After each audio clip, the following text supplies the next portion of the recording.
You're listening to a 1FM podcast.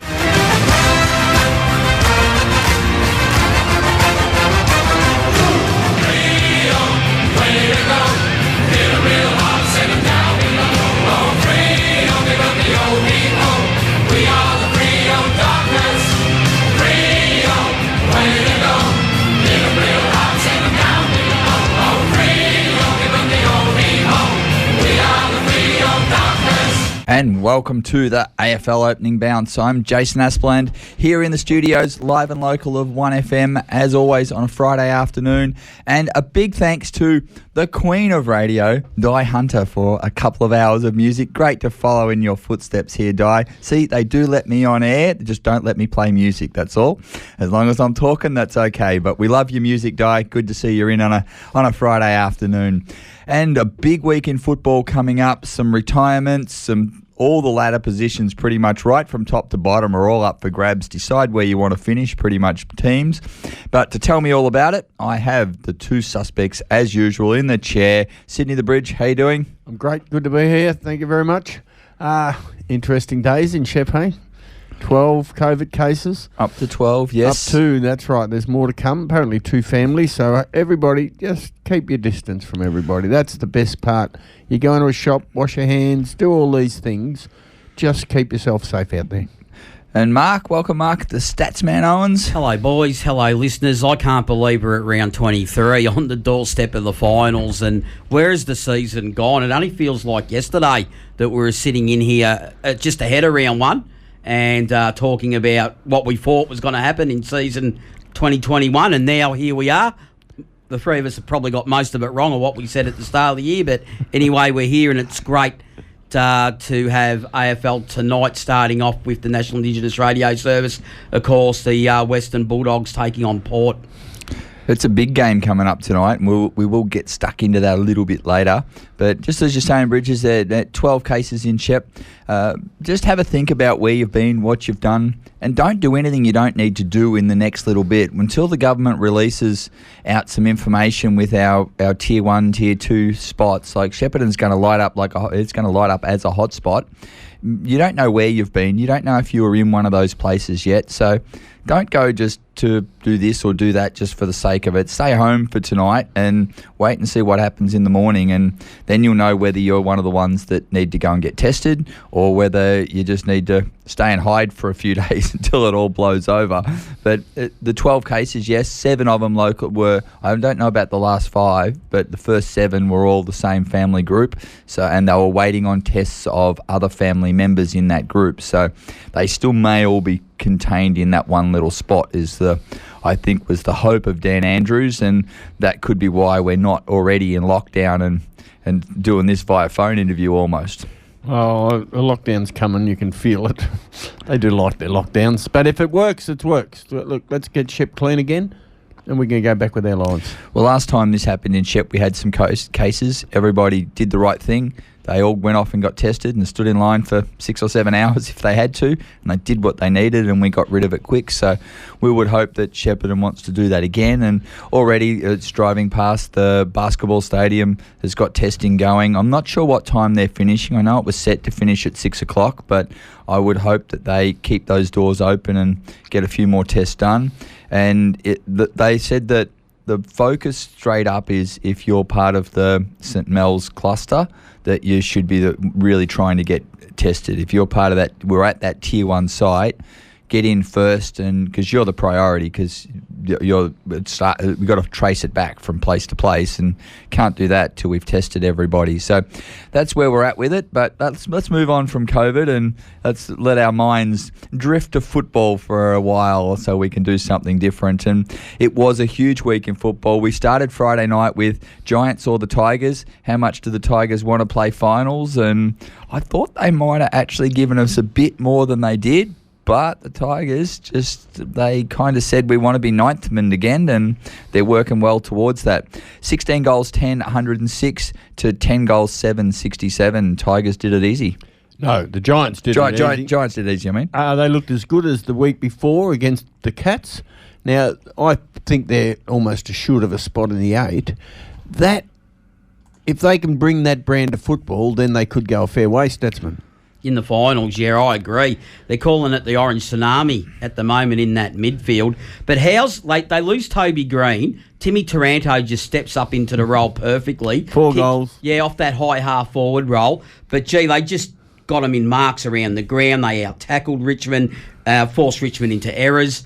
And for Richmond, they just look old and tired at the moment. Look, I think they can reset for next season, but I think as it stands now, we're going to have to see a new rejuvenated Richmond. They look slow, didn't they, Richmond? They did. You say they're locked in. They're a long way from it. They're Giants. No, they're 42 points. They're 2 points clear of 3 other teams. Yeah, I think they'll need to win this one. They got to win. It's simply a question of Giants, Essendon and West Coast Fremantle.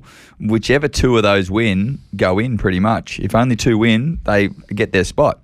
I know, Bridges, you're about to bring out the stone tablet and have a look at, see what your newspaper says. Well, they got Carlton this week, and they go in favourites there. Well, Teague's definitely playing for his job in that one. I think it's too late to be playing for his job. His job is either there or it's gone. It's already decided. He just hasn't been told. Well, was watching a snippet of the footy classifieds. I tell you, if there's a worse show on football about anything, it's got to be a show that has Carolyn Wilson, Ross Lyon and Eddie Maguire on it. How could you put those 3 on the one show and actually expect anyone to take it seriously? Well, one tells fibs and the other ones don't say much at all. Well, anyway, in Ross, of course, the only time it's useful is if you want to know what Ross Lyon's thinking about coaching. And he's keen. And he said that he'll take the call. But he said he knocked the call back on Collingwood.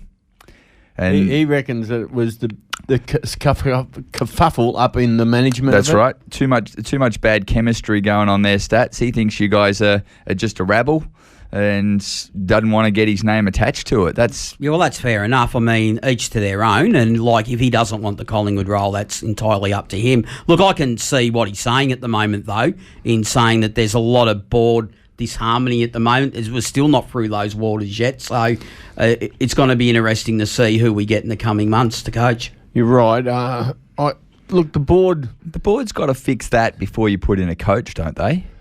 I would have thought you'd want that fixed, but they don't have time now. This board that's in now should have fronted up and said, righto, that's the membership. Have you got enough? Yes, you've got enough. Let's get this sorted out now before we have to pick a coach, because if they don't they have to have an AGM at some point anyway? No, you don't know. They're an incorporated association just like every other one. Yeah, but not where you can be voted in or out. They'll have a general meeting, yes, but not to vote people in and off. So it's just a dictatorship. Basically. Yeah. It's a communist. Carlton are the same. It's a communist run system. Carlton are the same. They're jogging and changing bits and pieces now to make sure they keep their jobs. That's why they're year 20 into a 1-year rebuild. Well, that's what a few people are saying. But if you pick a coach now with the board that's in there, and that board gets tossed out, and they're talking about the whole board, not just part of a board. Then what's the new coach they just gave? What job security is he going to think he's got? Well, that's the issue, isn't it? Will the new board coming in, if it does, like it may not, but if it does, they could say, well, we don't want you as coach. Well, it'd be the same as if you'd been there for 2.5 years and all of a sudden there was a new board. If you'd signed a 3 to 5 year deal, they'd have to honour it legally. Well, yes, but they could still pay that out. But you also didn't get the option. You're not coming in, like Ross Lyon's saying, to come in now. It could be professional suicide to come in now, basically, is where he's heading to.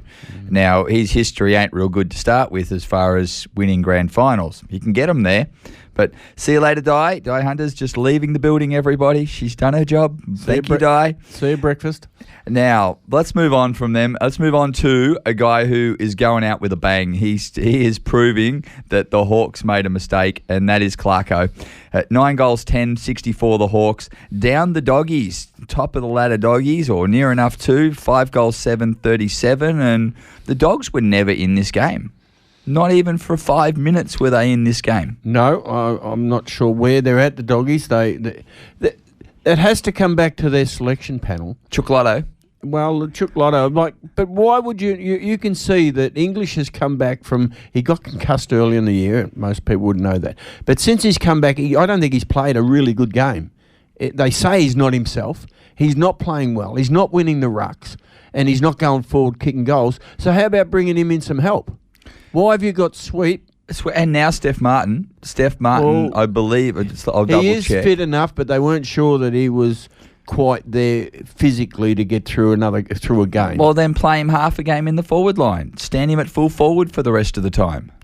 Well, he's not known as a forward, I'm afraid. Well, Is it all that, or is it the Dogs have been worked out a little bit? If you deny them the ball, they get frustrated, and Hawthorn were really good at denying them the ball because they liked possession. They loved to flip-flop it around with that handball style coming off halfback, and Hawthorn simply pushed them wide and denied them the footy. Yeah, that did happen, but that's not... The Dogs have been better than that all year, and the last 2 weeks they've been terrible. They just aren't in the game. it's not a good time to fall off the perch. Well, they were top last week. Going into last weekend, Bulldogs were sitting on top. At the end of this week, they could be down to fifth. That's right. And they've played nobody. They played Essendon and they played Hawthorn. So they've played Essendon. Should have won both. Essendon are in their 8 now because of it. But Essendon at that point were about 12th. And the Hawks, they definitely should have beaten the Hawks. So, well done to the Hawks. I just love the fact that Clarko's going out swinging and saying it's just making Kennett look stupid week by week. So, whoever the Hawks play this week, which we'll come up with shortly, look out. Clarko's coming for you. And the next one, the Saints started with a bang, and Max King started with a bang, did a groin, still kept playing, but had no run in his legs. And the Saints forward line fell apart, and the Cats just do what the Cats do, ground the Saints down, and then won by 14 points, 85-71. Cats hold their top 4 spot, and Saints start to look to what draft pick they're getting. Well, they were disappointing in the end, the Saints. But you're right. Once the Big Max went down, then they tried. They couldn't change. They had no B grade or B option what they would do, and gradually the Cats started controlling the ball, and the Saints allowed them to. And then once it was played in Geelong's half, the game was over. Then they can say what they like, and might only been 14 points, but the game was well and truly over once the Cats took control of the ball.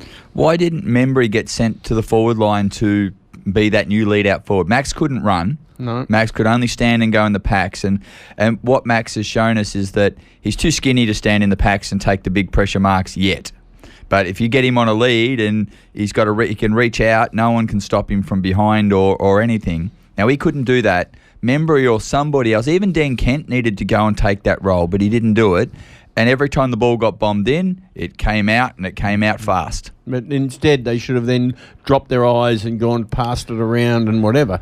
They just lost their control Tom of the game. Stewart out for foreseeable future, and may get back for late finals. And Zach Tui out as well, so they've lost 2 of their key backmen.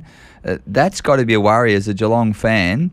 I think you'd be a little bit worried about that. Tui's 1 to 2 weeks away, so he's second week of finals maybe is there. And I think Tom Stewart's the real big one, though. He's probably going to be All-Australian this season, and just that run and carry and that intercept off halfback, they're going to really miss that, Geelong. He's became the general down there for them. So, and that's where the Saints jumped them at the start of the game, was because Stewart wasn't there to control it, and then gradually they got their act together. So it was a good win by the Cats. So he got sent for surgery earlier in the week, and they say he remains a shot for feature late in the finals campaign. So late chance to make maybe a grand final, and it'd be a bit of a shame if the Cats did win the grand final after all he's done and he misses by 1 week or something like that. So there, Port Adelaide absolutely destroyed Carlton, 95 points, 140-45. Anything to see here, boys, or just move on? No. The results of these games will come out in another week. We'll hear about what's happening. Well, Carlton kicked the first 5 of the 7 goals, and I thought, look out, here we go. They're on tonight, Carlton, but then 19 straight goals to Port Adelaide, and we shut the door. They just can't control that movement once the other team gets a goal. Well, if Carlton kicked the first 5 goals, then it was 21 goals straight to Port Adelaide. 5 of the first 7. Oh, 5 of the 7. Okay. Yep. And the next one was just as big a flogging almost, 85 points. Brisbane Lions put a big cross through Robert Harvey's chances of making as a coach. 57 points only to the Pies, and just gave nothing. They didn't. And there was worrying signs, I thought, there for Collingwood. what happened with their ruckman? There was 3 or 4. Myercheck did nothing. There was a 3 or 4 of their people that you would look to that looked like they were, I don't know, didn't turn up or whatever. Stats. What happened to the Pies? Well, Grundy had 15 touches still. Yes, but what did he actually do with them? What did he actually get, Supercoach wise? Like you can say, it's nothing to do with that, but it does make a difference whether you're influencing the game or not.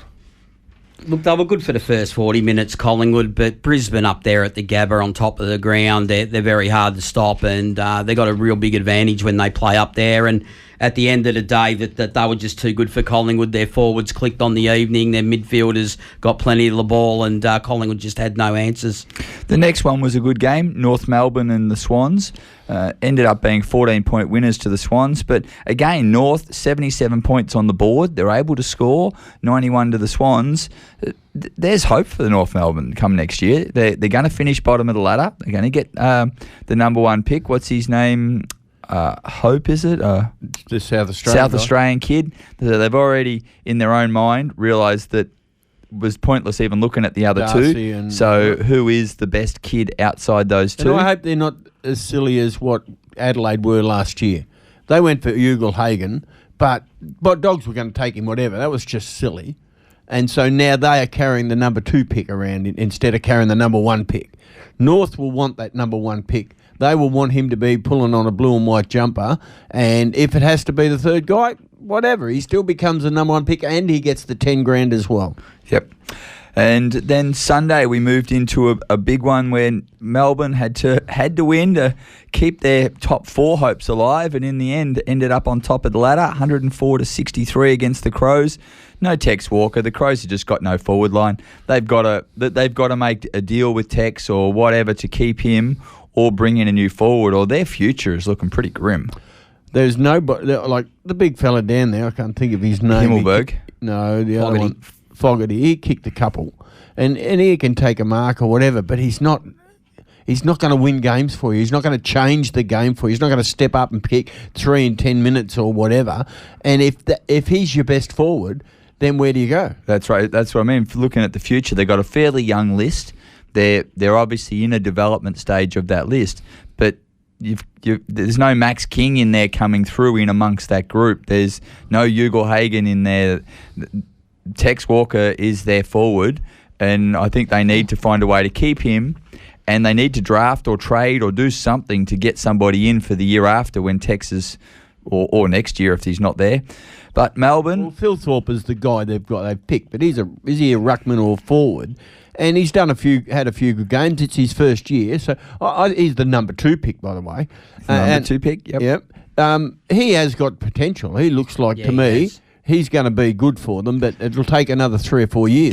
That's right, 3 or 4 years. If that's the window, then you don't need Sloan. You don't need any of these kids, really. The older generation can all go. Seedsman, those sort of guys, trade them out. Oh, Seedman's not too bad. Yeah, he's had a good year. But age-wise... Mackay's retiring. But if age-wise, if you're saying, rightio, we're waiting for these kids to mature, then anything that's not going to be there when they're finished maturing, might as well trade and get another young kid in now and keep building. Yeah, but you've got to have... You can't just go all kids. You've got to have 1 or 2.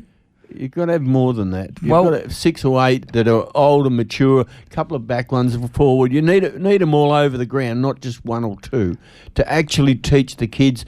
And you're not only teaching them how to play football, but you teach them how to prepare, how to come in, how to warm up, how to train. All of these things are what you're... Well, we crucified North Melbourne at the end of last year, at the start of this year, and maybe their theory of keeping sort of 1 or 2 in each position is all you actually need. Well, this is exactly what I'm saying. They got rid of 14 off of their list. And they kept Cunningham and a few others that were older bodies, and that's it. Adelaide have got a fair bit that they could shed from that roster. No, you look at North Melbourne. Tarley has already been told he's not going on. Tom Lynch has been told he's not going on. Yeah, but you have a look. Mackay and Tarrant, they're old. Walker's an older chap too. Aaron Hall's in the mid of his career, yes. Gold's old enough. McDonald's old enough. Then your forward line is where they're a bit light on for what they kept. But not a lot of those are 1 or 2 years. Some of those are 3 and 4 years into the system. David Urinaki, he's had a terrific year. And yet a couple of years ago you thought, will he make it or not? He was a high enough draft. Then he did a knee or something like that. He just didn't look, he wasn't on yet. But that's what I'm saying. North have kept enough experience in there to teach these kids, and North look good. I don't think Adelaide do, they? All right, and Essendon kept marching on their merry way. I actually thought the Suns had a chance in this. I thought, the Suns might just do it. It's up there. It's at Metricon Stadium. That maybe, but no. The week before, they were good, the Suns. The Suns that do the opposite to my tipping, I tell you. 30-98, though, 68-point winners. Essendon did their thing. It was just too easy. Yeah, it was level a quarter time, but then Essendon blew them away after that. That was just their handball run. They're marking around the ground, and marks inside 50, 16-3. Yeah, disappointing from a Gold Coast perspective. But Essendon, they did what they have to do. They played the style of game that if they're going to get in the finals, it's going to do any good. It's that run and gun, and like you say, moving the ball, marking around the ground. If they play that game, Essendon, or if they're allowed to play that game, they're dangerous. I just worry ultimately that they haven't really got a defensive game structure, and they rely on running forward of the footy, a bit like the Bulldogs. And I just worry deep in finals, if they get that far, the good teams will make them defend. Yes. What's the go with Ben King? 6 touches, no goals, no nothing again. That's 3 off weeks in a row. 3 weeks in a row. I put him in my forward line in the All-Australian as my gamble one, because he, up till that point, was second on the Coleman ladder, was doing everything right, and he forgot to touch. He hasn't touched the football since. We're blaming him, but is it how the Gold Coast are bringing the ball in? Are they not bringing the ball in there enough or well enough? It's a lot of hooray punts coming in, and that makes it hard on a young fellow, I think. Well, Farini 30 touches, Miller 30, Noah Anderson 25, Swallow 23. They're getting enough ball, and the clearances were pretty even. So where do they fall down? Use of the ball. Lack of heart, I think. Just not enough will to go forward. King's got to find a way to do something. Max copped some criticism earlier in the year and had to redevelop a few things, and then started to show us something. But Ben's just fallen off, and I really hope the kid has a big game this week, because after a solid season, if you go out with 4 bad games at the end, you sort of walk off questioning, can I do this? Well, maybe what the Suns need to do is just trade him to St Kilda. That'd be good. No, what I think the Suns need to do is halve their big wage packets and make them earn the other half. Instead of just paying them, allowing them to just turn up and get a game of footy and earn 500 or 600 grand, make them halve it and make the rest on the fact that you have to get this many kicks, or you have to get that many goals or marks, or whatever your game is. Force them to come good themselves. You got to be careful doing that, because then you can damage the team game. Football's a team game. Just because Tuke Miller gets 30 touches every week, if his job is I don't get paid if I can't get my 30, then is he playing the role? Yeah, but it's a team game, yes, but it's a team of 22. It's not a team of 5 or 6. So if the 5 or 6 are just cruising or having a red-hot go, and the other 18 are not, then you're in trouble. And that's what's wrong at the Suns. Well, they got the song at the start of the show, the Fremantle Dockers, and it really is as bad a song as the Giants song almost. It is just terrible. But 79-64. Oh, way to go. Yeah, it was I don't know. It kind of reminds you of an old prison. They're all in prison and they're singing in prison, just trying to survive. I think they've improved it from what it was originally. It's How not can you great. improve that? It's not great, but it's not as bad as it was originally. You know what improved it? The fact that they brought out the Suns and the Giants songs, and they were so far worse that nobody cares anymore. But they did care on Sunday afternoon. Now, this game was the most uninteresting game from a Victorian's point of view that there could be possibly all year. But it was the end of most Supercoach finals. It was the end of all the Ultimate Footy finals.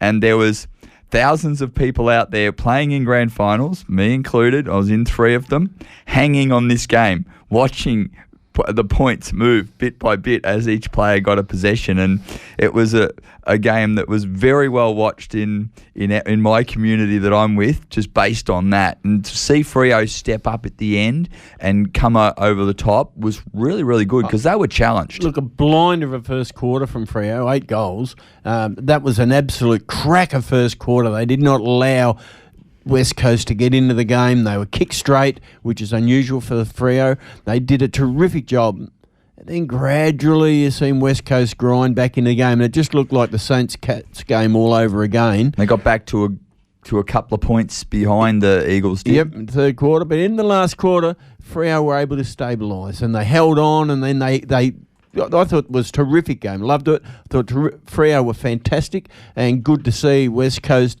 humbled on their home deck against them. What was it? Stats? How many in a row? 12? It was 12 in a. They were going for 12 in a row. In fact, the doctor said shelve your 12, and didn't allow West Coast to get that 12th win in the derby. But Caleb Sarong was the story of the derby. What a goal. And picked up the medal in the game as well to add to his rising star of 2020. The point is that goal was a terrific goal. Great snap or whatever. But it was out of bounds before that.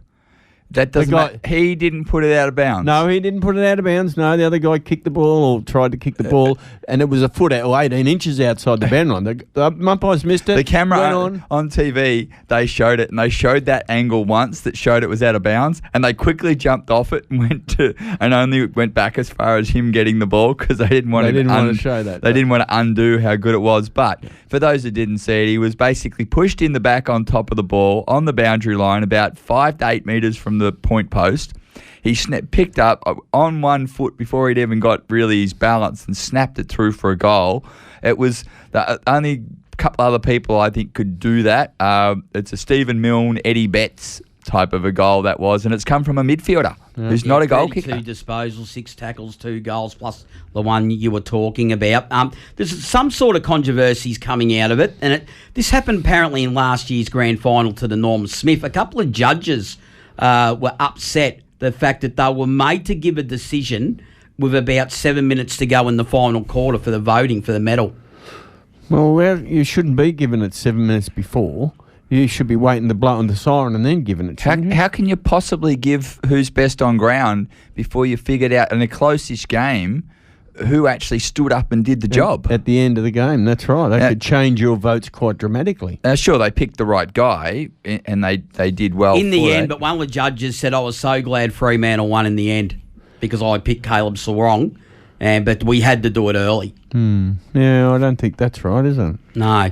But it was great to see 51,000 fans there. I know you can argue about COVID and the restrictions and everything, but I thought it was great personally to see 51,000 AFL fans roaring there for their 2 footy clubs. Yeah, no, it was a good game, and it was a great way to finish that round of football, wasn't it? So what that ladder looked like in the end, Jace? The ladder at the end ended up with Melbourne being 1 game short of something that, when it happened last, Stats, you'll be able to tell me, what year were Melbourne on top of the ladder at the end of the home and away last? I can't tell you when that was. Their premiership year. 1964. Was it? Yep. 1964 was the last time they were on top of the ladder. It was also the last time they were 9-0. Well, I've got some bad news for them. Out of the last 25 occasions, only 6 sides have finished top, gone on to win the flag. Only 6 out of 25. 25. Well, the change in the bye week, I wonder if that'll have much to do with it. Well, yeah, I'm not a fan of this idea of having it before the grand final. That just, to me, sounds like it makes flattening of the leading into grand final. You've had the preliminary finals, and then you go, right, next week we've got we've got to wait a week. Gee, and then nothing, and then you got to wait a whole week again. I don't think that's. But it allows the 2 clubs to get their best squads available for that day. Oh yes, if they then got to keep them prime. I think what Bridges is getting at is that and look, I'll give you a prime example. Basketball just finished. We survived our grand finals last week. Thank God that it was all done before next week, because we probably wouldn't be playing next week. But with COVID, we had a week or 2 off in between the semi-final and the grand final. Now, we went into 2 of those grand finals as red-hot favourites, and we got rolled in both of them. And why? Because it took us that little bit to get going, and our minds were right, but our bodies didn't react as we wanted to. And if you go into the finals and you win the first final, then you have a week off. Yep. Then you play a preliminary final, you win that, and you have another week off to go into the grand final. It means you've had 2 games in 6 weeks. But it's the same for both sides. But then Wednesday... I agree, but I don't think we're going to get the best grand final out of it. But then Wednesday we had made another 2 grand finals. We won both of them. We won them. They were fine. Because you had a couple of weeks. Because we played Monday. We'd had a warm up. We were back ready to go again. But just that week off before a grand final, I'm not a fan of it. I don't want a week off at all, to be honest. When I hit finals, that's it. I want to go bang, bang, bang, bang, and get it done, and then go to the pub. I reckon it's not a bad idea to give both sides a big chance going into it. They both come in fresh. They both get their squads available. So that ladder that Bridges asked about, Melbourne on top with 66 points, 16 wins and a draw. And then it gets really tight as to where we go from here. Cats and Port both on 64 points, second and third. Dogs on 60 points. And then Lions on 56, Swans on 56.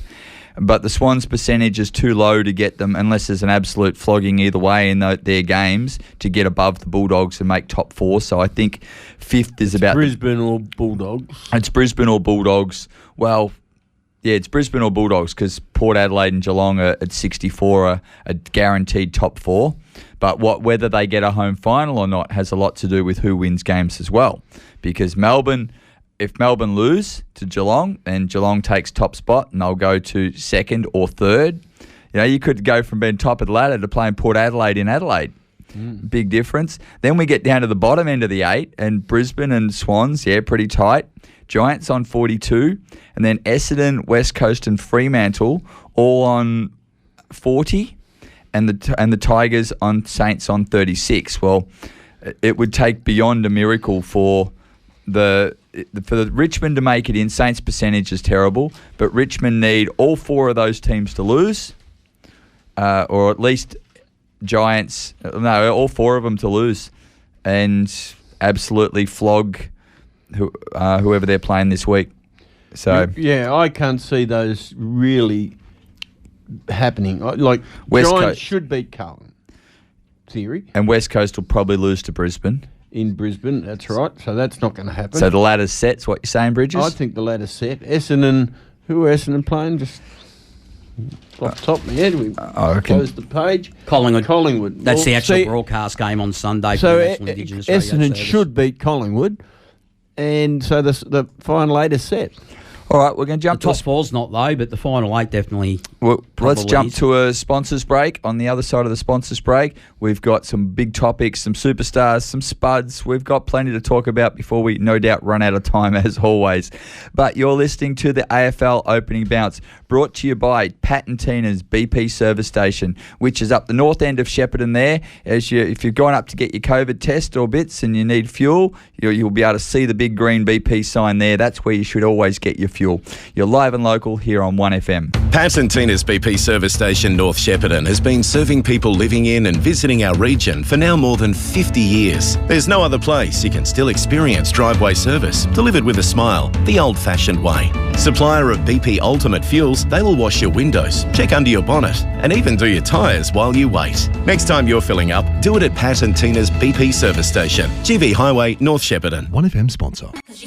And welcome back to the AFL Opening Bounce, of course brought to you by Pat and Tina's BP service station. And I tell you, there's going to be some fireworks at the service station this week, because Joey's mum Tina, who's in the service station there all the time, she's as Cat supporter as they come, and Joey is Melbourne, and they're fighting for top of the ladder and home finals, and I don't know if I want to go in there on Sunday afternoon, but we'll find. I think if the Cats win, I'm happy to go in because Joey will be okay. If Demons win, then Tina will be a little bit unhappy with everybody, I think, especially if they don't try. When the Cats lose and they try, she's all good. When they just roll over like they did a couple of weeks ago against the Giants, doesn't like that very much at all. But Superstar of the Week. Now, we're sitting in here and Statsy's crucifying Bridges for spuds, and Bridges says, look, I do it so because they listen to the show, They take this on board and they get better. Now, last week, Bailey Fritz, you got 3 spuds, dude, and you well and truly earned them. This week, you're the superstar. You got 7 goals, had 16 disposals, and 13 of them were effective, and 8 contested possessions in amongst that as well. 4 goals in the last quarter. The game was there to be lost, and he kicked 4.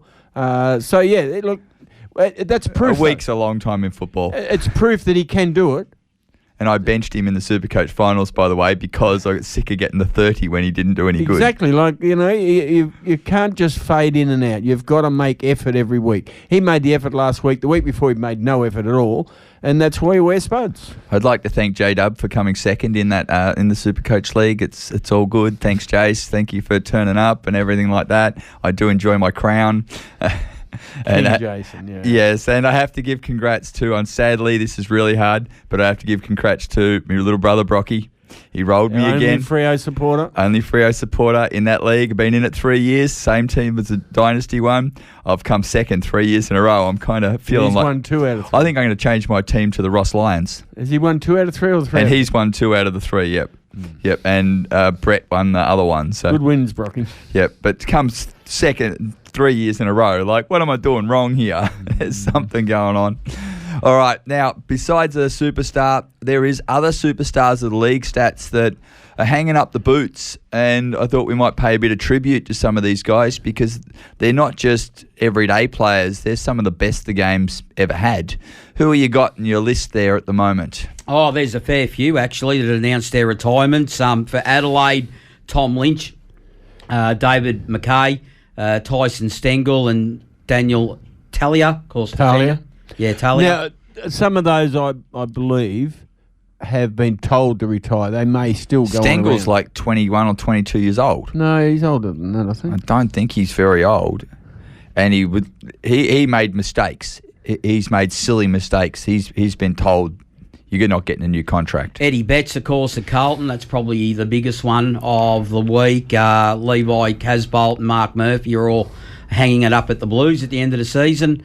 Collingwood, Levi Greenwood and Chris Mayne have decided to retire. At Essendon, Patrick Ambrose and Carl Hooker. What a great player he's been for Essendon, both in defence and up forward. Hurley may join them yet. Stengel's 22. Is he really? He ain't retiring because he's too old. He's retiring because he's made mistakes. And look, if another club thought they could fix this kid, he was good last year when he was playing.